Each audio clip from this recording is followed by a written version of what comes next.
Joe Biden dilantik, Pentagon khawatir akan adanya serangan anggota militer pengkhianat.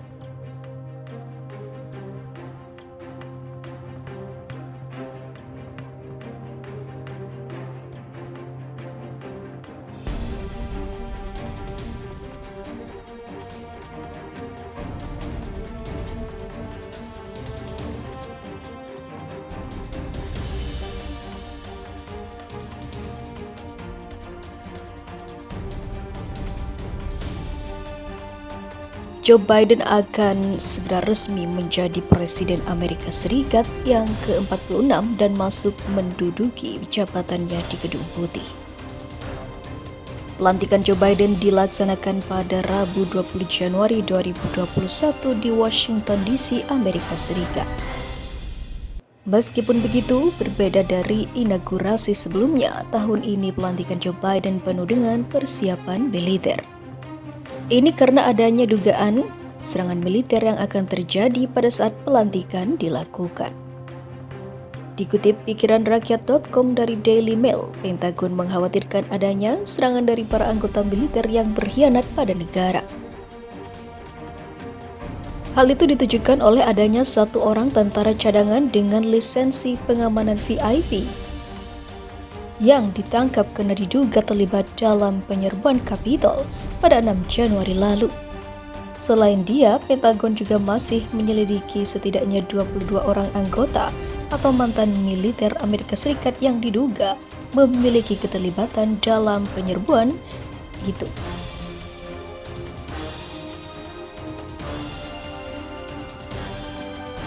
Dugaan keterlibatan muncul karena para penyerbu Kapitol memiliki peralatan yang seharusnya hanya dimiliki oleh para militer saja, seperti pelindung tubuh, headset radio 2 arah, dan juga taktik yang matang untuk menghadapi para kepolisian. Sekretaris Angkatan Darat Ryan McCarthy menyadari potensi ancaman para pengkhianat saat pelantikan presiden. Ia meminta agar para komandannya mewaspadai masalah dalam barisan tentara sendiri, kata pelantikan ataupun ketika pelantikan terjadi. Kami terus melalui proses dan berusaha mengambil pandangan kedua, ketiga dari setiap individu yang ditugaskan dalam operasi ini, jelas McCarthy. Dia juga menyatakan Angkatan Darat telah dilatih khusus selama 3 jam demi persiapan inaugurasi yang akan dilaksanakan. Persiapan tersebut demi memastikan anggota Garda mendapatkan teknik tentang cara mengidentifikasi potensi yang dilakukan dari orang dalam. Kendati demikian, McCarthy menyatakan pihak mereka hingga kini belum melihat adanya bukti dan juga potensi kerusuhan dari dalam pihak militer Amerika Serikat sendiri. Seperti diketahui, Donald Trump tidak senang atas keputusan pemilu Amerika Serikat ini, sehingga hal-hal yang tidak diinginkan terjadi di Gedung Putih beberapa hari yang lalu. Sementara itu, Trump lengser pada hari pelantikan. Biden akan ubah aturan Trump soal larangan masuk bagi beberapa negara Muslim. Presiden terpilih Amerika Serikat Joe Biden berencana mengeluarkan sejumlah perintah eksekutif, salah satunya membatalkan larangan perjalanan kontroversial dari beberapa negara yang mayoritas berpenduduk Muslim pada hari pertama ia menjabat. Melansir dari Al Jazeera pada Minggu 17 Januari 2021, hal itu disampaikan Kepala Staf Gedung Putih Biden yang baru, Ron Klain, dalam memo yang diedarkannya. Pemerintahan Amerika Serikat yang baru disebut akan meluncurkan sejumlah perubahan kebijakan yang diterapkan oleh Presiden Amerika Serikat Donald Trump selama 10 hari pertama menjabat. Beberapa di antaranya terkait upaya pencegahan COVID-19 baru, bergabung kembali dengan Perjanjian Perubahan Iklim Paris dan Undang-Undang Imigrasi yang memungkinkan jutaan orang mendapatkan kewarganegaraan ataupun kewarganegaraan. Tak lama setelah menjabat pada tahun 2017, Trump mengeluarkan perintah eksekutif yang melarang wisatawan dari 7 negara mayoritas Muslim memasuki Amerika Serikat.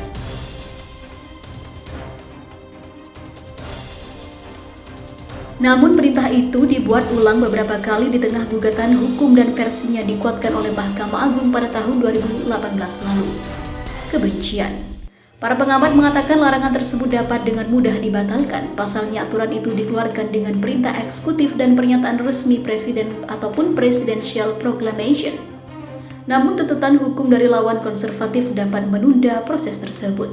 Biden pada Oktober mengatakan sebagai presiden dia akan bekerja sama dengan masyarakat Amerika Serikat untuk menghancurkan racun kebencian dalam masyarakat. Dia juga berjanji menghormati kontribusi dan ide setiap warga negara. Pemerintahan saya akan terlihat seperti Amerika dengan warga Muslim Amerika melayani di setiap tingkatan, ungkapnya. Perubahan lain termasuk perpanjangan batas waktu terkait pandemi, yaitu terkait penggusuran dan pembayaran pinjaman siswa, penerapan mandat masker di properti federal dan perjalanan antar negara.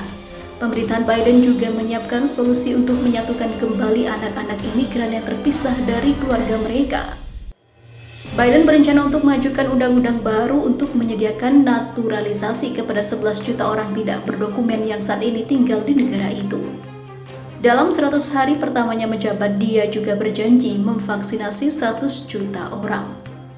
Biden sebelumnya mengumumkan akan mendorong Kongres menyetujui paket stimulus 1,9 miliar dolar Amerika atau setara dengan 26,6 triliun rupiah untuk mengatasi kemerosotan ekonomi yang disebabkan oleh pandemi COVID-19. Sementara itu diberitakan sebelumnya, Arab Saudi kecam pemukiman Israel di tepi barat.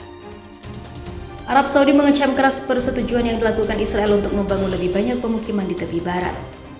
Kami sangat mengutuk keputusan Israel untuk menyetujui pembentukan 800 unit pemukiman baru di tepi barat. Kami mengulangi penolakan kategoris kami atas langkah ini sebagai pelanggaran baru terhadap keputusan legitimasi internasional, ancaman bagi perdamaian dan juga itu merusak upaya solusi dua negara, kata Kementerian Luar Negeri Saudi dalam sebuah pernyataan dilansir di Saudi Gazette pada Rabu 13 Januari 2021.